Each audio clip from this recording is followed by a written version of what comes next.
معزز خواتین و حضرات، تابش میاں اور ریحان میاں نے مجھے فون کیا کہ آپ بزم اردو کے اس محفل میں آ جائیں۔ میری طبیعت ٹھیک نہیں تھی، مگر وہ اتنی تہذیب سے انہوں نے بات کی، تمیز سے، میں انکار نہیں کر سکا اور میں آ گیا۔ آپ لوگ سمجھ رہے ہوں گے کہ میں حالات کے بارے میں بات کروں گا، کیا ہو رہا ہے وہ بات کروں گا، کیوں ہو رہا ہے وہ بات کروں گا۔ اس طرح کی باتیں اگر میں نے اس زمانے میں کی تو مجھے مستقل شارجہ میں رہنا پڑے گا۔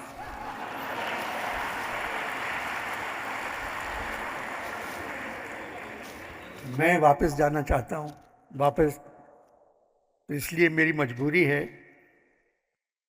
نومبر کا مہینہ پاکستان کے لیے اچھا نہیں ہوتا، مگر ہمارے لیے اس مہینے میں ایک دن بہت معتبر ہے، وہ آج کا دن ہے۔ آج 9 نومبر ہے، علامہ اقبال کی سالگرہ۔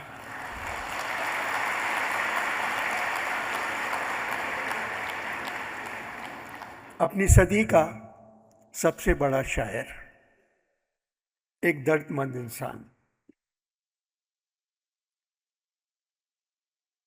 میں کہ میری غزل میں ہے آتش رفتہ کا سراغ، میری تمام سرگزشت کھوئے ہوئوں کی جستجو۔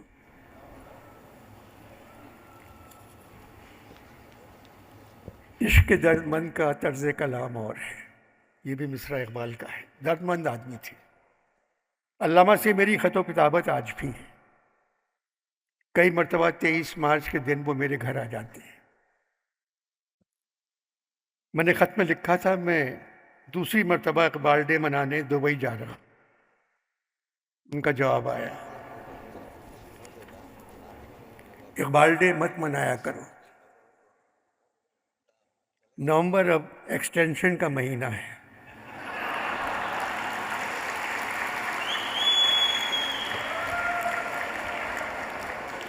اقبال کا مہینہ نہیں رہا، اور اقبال اپنی کارکردگی اور تعریف کی ایکسٹینشن نہیں چاہتا۔ بھول جاؤ اقبال کو، تم لوگ تو قائد کو بھی بھول گئے ہو۔ بڑے دفاتر میں قائد کی تصویریں نظر نہیں آتی۔ قائد کے وفات کے دن کی چھٹی بھی تم لوگوں نے ختم کر دی ہے۔ 27ویں ترمیم کے بارے میں مجھے قائد نے بتایا، میں ہمیشہ ایک ہاتھ سے سر پکڑ کر بیٹھتا تھا، ترمیم پڑھ کر دونوں ہاتھوں سے سر پکڑ لیا۔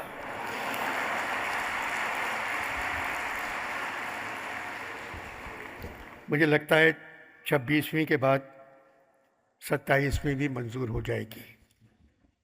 قائد نے کہا اقبال 28ویں بھی آ رہی ہے۔ میں نے کہا اس میں کیا ہے؟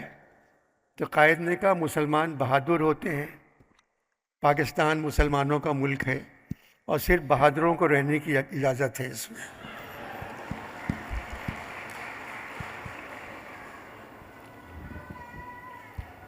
عوام پڑھے لکھے لوگ تو ویسے ہی جا رہے ہیں ملک چھوڑ کر۔ انور، میرا صرف اتنا قصور ہے، میں نے ایک تقریر میں کہا تھا ہندوستان کے مسلمانوں کو اگر ہندوستان ان کا حق نہیں دے گا تو پھر مسلمانوں کو اپنی ریاست الگ بنانا چاہیے۔ قائد نے میری بات مان لی۔ قرارداد منظور ہونے سے 2 سال پہلے میں نے دنیا چھوڑ دی، اس وجہ سے نہیں کہ قرارداد منظور نہ ہو جائے۔ پاکستان کے وجود میں آنے کے بعد قائد نے پاکستان سے اپنی محبت اور محنت کا بوریا لپیٹا اور وہ میرے پاس آ گئے۔ مشکل سے تم لوگوں کے پاس چند مہینے رہے۔ تم لوگ مجھے نمبر 1 شاعر کہتے ہو، میں نے خود کو کبھی نمبر 1 تسلیم نہیں کیا۔ میں تو چاہتا تھا تم لوگ نمبر 1 بن جاؤ، جو تم لوگ نہیں بن سکے۔ بڑے شاعر تو پیدا ہوتے رہتے ہیں، مگر انور مقصود بڑا لیڈر صدیوں بعد پیدا ہوتا ہے۔ تم لوگوں نے قائد کو بہت سہل جانا۔ مت سہل ہمیں جانو، پھرتا ہے فلک برسوں، تب خاک کے پردے سے انسان نکلتے ہیں۔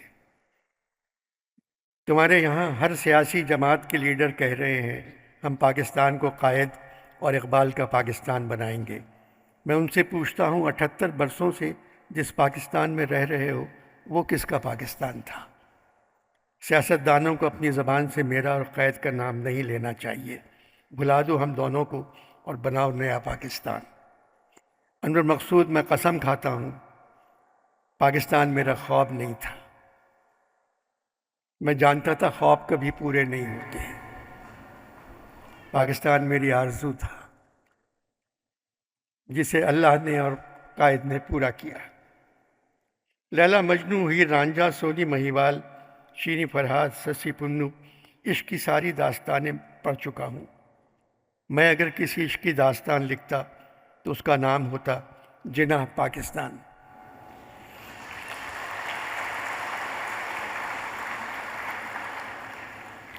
جناح کو پاکستان سے محبت تھی۔ انور مقصود، محبت ایک ایسی بنیاد ہے جس میں کوئی رکھنا نہیں پڑتا اور سب بنیادیں اپنی جگہ سے ہل جاتی ہیں، لیکن یہ کبھی نہیں ہلتی۔ قائد کے پاس راہ طلب یعنی پاکستان حاصل کرنے کی راہ میں کوئی سامان نہیں تھا، صرف عشق کا وسیلہ کام آیا۔ اس نے پاکستان پا لیا۔ تم لوگوں نے 71 میں قائد کی محبت کو بانٹ دیا۔ خدا کی دی ہوئی نعمتوں سے بھرپور اس سرزمین کو دیوار گریہ بنا دیا۔ تم اقبال کا دن منانے جا رہے ہو، میں قائد کا ذکر کر رہا ہوں۔ سچا، ایماندار، محنت کرنے والا، بہادر، نڈر، اپنی صحت سے لاپرواہ، مگر مسلمانوں کے مستقبل کا خیال۔ نہ محتاج سلطان نہ مروب سلطان، محبت ہے آزادی و بے نیازی۔ انور مقصود، مجھ سے صرف ایک غلطی سرزد ہوئی، ساری نوجوانوں کی تعلیم پر زور دیتا رہا۔ اگر میں پاکستان کے بڑے اور بزرگوں کی تعلیم پر زور دیتا تو آج پاکستان کے حالات مختلف ہوتے ہیں۔ بڑی محنت سے تمہارے یہاں حکومتیں نوجوانوں کو تعلیم حاصل کرنے نہیں دیتی۔ اگر عوام پڑھ لکھ گئے تو وہ ان کو ووٹ نہیں دیں گے۔ اب حکومت کو ووٹ کی فکر بھی نہیں کرنا چاہیے۔ جیتا کون ہے اس کا اعلان تو کروا دیا جائے گا۔ زبور عجم میں میرا فارسی کلام ہے، میری لکھی ہوئی دعا کا مطلب تم نے پوچھا ہے۔ اسی دعا سے یہ کتاب شروع ہوتی ہے۔ یا رب، میرے سینے میں باخبر دل عطا کر، مجھے وہ نظر دے جس سے میں شراب کے اندر کے نشے کو دیکھ سکوں۔ باخبر دل سے وہ دل مراد ہے جو اس حقیقت سے باخبر ہو کہ کائنات اور اس کی ہر شے میں خدا کی جلوہ۔ باخبر دل یعنی زندہ دل۔ اے خدا، اپنے اس بندے کو جو دوسروں کے سہارے نہیں جیا، تو مجھے دل کی گہرائی اور اخلاص سے نکلی ہوئی آہ عطا کر جو سحر کے مانند ہو، جو میرے اندر کی ظلمت کو نور میں بدل دے۔ اے پروردگار، میں تو ایک سیلاب ہوں، مجھے تنگ یا کم پانی والی ندی میں نہ الجھا، تو وادی، پہاڑ اور گھاٹی کو اس کے دوڑنے یا پھیلنے کی جگہ بنا دے۔ اللہ میاں، میں کعبے کے پرندوں کے شکار کے لیے نکلا ہوں، مجھے ایسا تیر عطا کر جو چلائے بغیر ہی اپنا کام کر دے۔ یہاں میں کہنا چاہ رہا ہوں انور مقصود، میں نے اپنے کلام کے ذریعے مسلمانوں، خصوصاً نوجوانوں اور دین فروش علماء اور صوفیہ کی اصلاح کا بیڑا اٹھایا ہے۔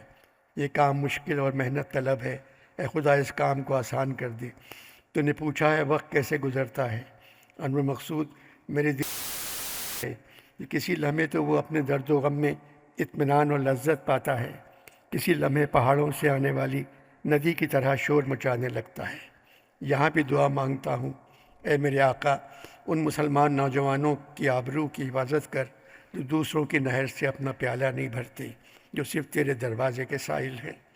میں نے اپنی زندگی میں کہہ دیا تھا، یہ پہاڑ، صحرا، بیابان اور دریا انسان کے تو نہ رازدار ہیں نہ غم کھانے والے ہیں۔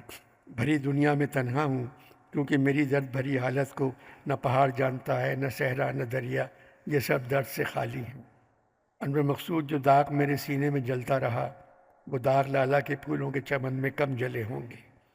اپنے بے قرار دل کا یہاں بھی کوئی علاج ڈھونڈ رہا ہوں، نہ جانے کیوں مجھے ایسا لگتا ہے میرے نوجوانوں میں حرارت زندگی ختم ہو چکی ہے، ذوق و شوق سے وہ محروم ہو چکے ہیں۔ دعا مانگو گاہ کرم سے، عنایت سے، اس کی افادیت سے اور لذت سے ان کو پھر آشنا کر دے۔ جب یہ آشنا ہو جائیں اور تم بھی دیکھ سکو، پھر اقبال ڈے منانا۔ کبھی تم سب کا تھا، اقبال۔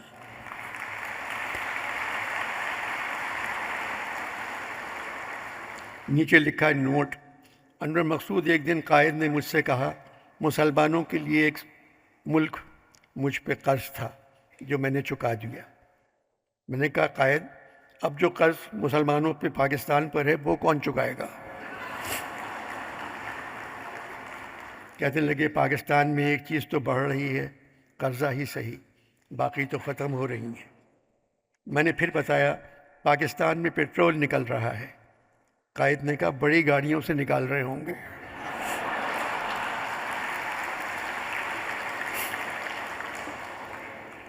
آخر میں اقبال کے چند شعر: تیرا امام بے حضور، تیری نماز بے سرور، ایسے امام ایسی نماز سے گزر، ایسے امام سے گزر۔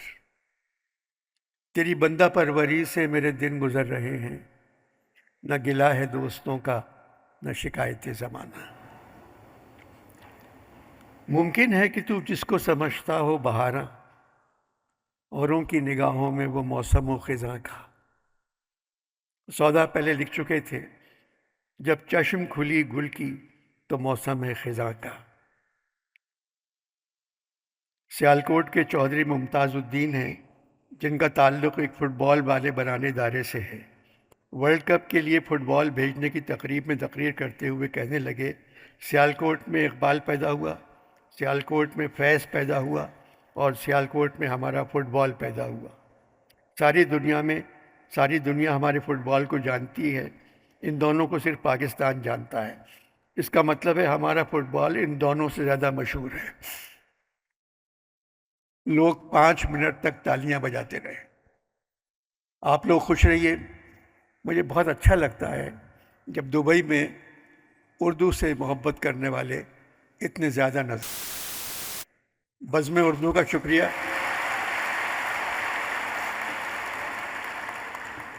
بزم اردو کمال کر رہی ہے، اور کیا کہوں، المیہ عمر دے تابش کو بھی اور ریحان کو بھی، اور یہ لوگ اسی طرح کی محفلیں سجاتے رہے۔ اس لیے میں نے آج پاکستان کی کوئی برائی نہیں کی۔ پاکستان برا نہیں ہے، پاکستان بہت اچھا ہے، بہت اچھا ملک ہے۔